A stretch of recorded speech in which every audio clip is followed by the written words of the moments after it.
ഇത് കേരളത്തിലെ പ്രമുഖമായ ഷോപ്പിംഗ് മാളുകൾ ഒന്നിൽ നടന്ന ഒരു സംഭവമാണ്. കഴിഞ്ഞ ദിവസം 6 വയസ്സുള്ള ഒരു പെൺകുട്ടിയോടൊപ്പം ഷോപ്പിംഗ് മാളിലെത്തിയ ദമ്പതികൾക്കുണ്ടായ അമ്പരപ്പിക്കുന്ന ഒരു അനുഭവമാണ് ഞങ്ങളിവിടെ വിശദീകരിക്കുന്നത്.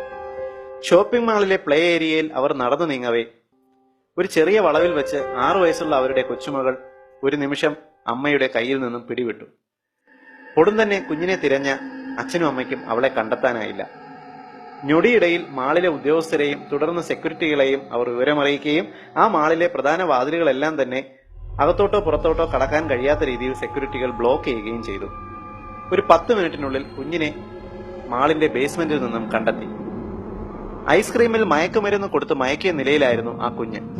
എന്നാൽ കുട്ടിയുടെ രൂപമാറ്റം കണ്ട് മാതാപിതാക്കളും ഉദ്യോഗസ്ഥരും അമ്പരന്നു. തല മുട്ടയടിച്ച് ടീഷർട്ടും നിക്കറും ധരിപ്പിച്ച് കണ്ടാൽ കാണാതായ പെൺകുട്ടിയാണ് എന്ന് ഒരു കാരണവശാലും സംശയം പോലും തോന്നാത്ത നിലയിലായിരുന്നു ആ കുഞ്ഞ്. കാണാതായി വെറും 10 മിനിറ്റ് കൊണ്ട് കുഞ്ഞിന്റെ രൂപം പോലും അടിമുടി മാറ്റിയെടുക്കാൻ കഴിവുള്ള പ്രൊഫഷണൽ മാഫിയ സംഘം തന്നെ ഈ തട്ടിക്കൊണ്ടുപോകലിന് പുറകിലുണ്ടോ എന്ന് സംശയിക്കേണ്ടിയിരിക്കുന്നു.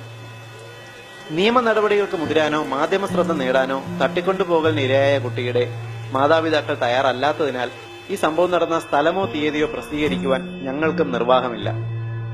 എന്നാൽ ഈ സംഭവം നമുക്ക് തരുന്നത് ഒരു വലിയ മുന്നറിയിപ്പാണ്. നമ്മുടെ പിഞ്ചു കുഞ്ഞുങ്ങളെ ആരുടെയൊക്കെയോ കഴുകൻ കണ്ണുകൾ ആരും അറിയാതെ പിന്തുടരുന്നുണ്ട്. ഒരു നിമിഷത്തെ അശ്രദ്ധ മതി ഒരു വലിയ ദുരന്തമുണ്ടാകുവാൻ.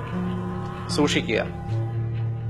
ഏവരും ശ്രദ്ധിക്കേണ്ട ഈ മുന്നറിയിപ്പ് പൊതുസമൂഹത്തിന്റെ അറിവിലേക്കായി അവതരിപ്പിച്ചത് ethnihelcode.com.